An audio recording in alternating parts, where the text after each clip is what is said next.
Assalamualaikum warahmatullahi wabarakatuh. Perkenalkan, nama saya Siti Jazilatul Maghfiratil Ula dari kelas PKMI 3C. Di sini saya akan presentasikan hasil dari PowerPoint saya yang berjudul dengan konsep dasar pembelajaran. Yang pertama yaitu hakikat belajar. Belajar pada hakikatnya merupakan usaha sadar yang dilakukan individu untuk memenuhi kebutuhannya. Belajar juga dapat dipandang sebagai proses yang mengarahkan kepada pencapaian atau tujuan yang diproses melalui berbagai pengalaman yang diciptakan oleh pendidik. Belajar juga merupakan suatu proses atau usaha yang disengaja dilakukan untuk memperoleh suatu perubahan tingkah laku untuk menjadi lebih baik. Yang kedua yaitu konsep pembelajaran. Dapat disimpulkan bahwa suatu proses pembelajaran dapat berjalan dengan baik apabila terpenuhi unsur-unsur pembelajaran yang terdiri atas peserta didik, tenaga pendidik, motivasi atau stimulus, bahan ajar, alat bantu belajar, serta suasana dan kondisi belajar yang dapat mendukung kelancaran pembelajaran. Selanjutnya yaitu landasan filsafat. Landasan filsafat pembelajaran adalah dasar-dasar pemikiran dan pandangan filosofis yang menjadi landasan bagi pendekatan, tujuan, dan metodologi dalam proses pembelajaran. Filsafat pembelajaran membantu kita memahami aspek-aspek fundamental tentang apa, mengapa, dan bagaimana pembelajaran itu terjadi. Selanjutnya yaitu landasan psikologis.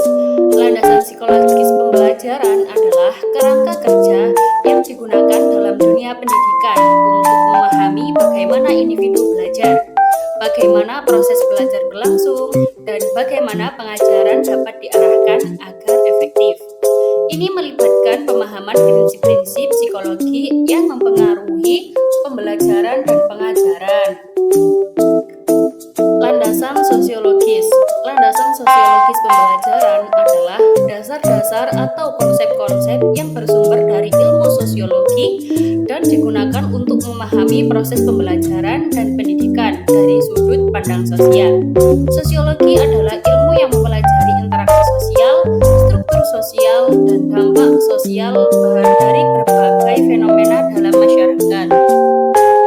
Dan ada pun beberapa tahapan-tahapan dalam konsep dasar pembelajaran. Yang pertama yaitu tahap persiapan. Tahap persiapan pembelajaran adalah fase awal dalam proses perencanaan dan pelaksanaan pembelajaran, di mana guru atau pendidik merancang segala hal yang diperlukan untuk memastikan bahwa pembelajaran berlangsung dengan efektif. Hal ini mencakup berbagai kegiatan yang diperlukan untuk menentukan tujuan pembelajaran, metode pengajaran, materi pembelajaran, serta penilaian. Yang selanjutnya yaitu penyampaian.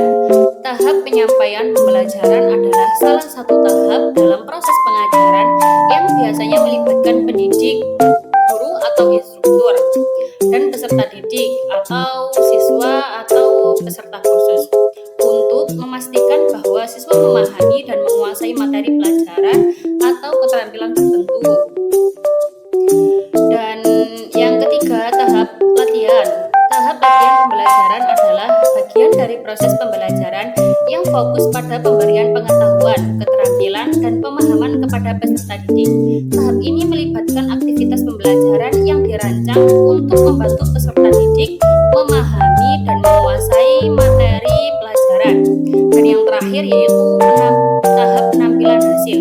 Tahap penampilan hasil pembelajaran adalah salah satu komponen penting dalam proses pendidikan.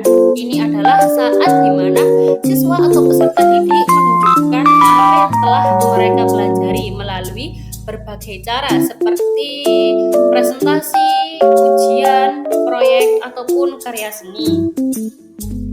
Terima kasih, itulah tadi presentasi dari hasil PowerPoint saya. Saya akhiri. Wassalamualaikum warahmatullahi wabarakatuh.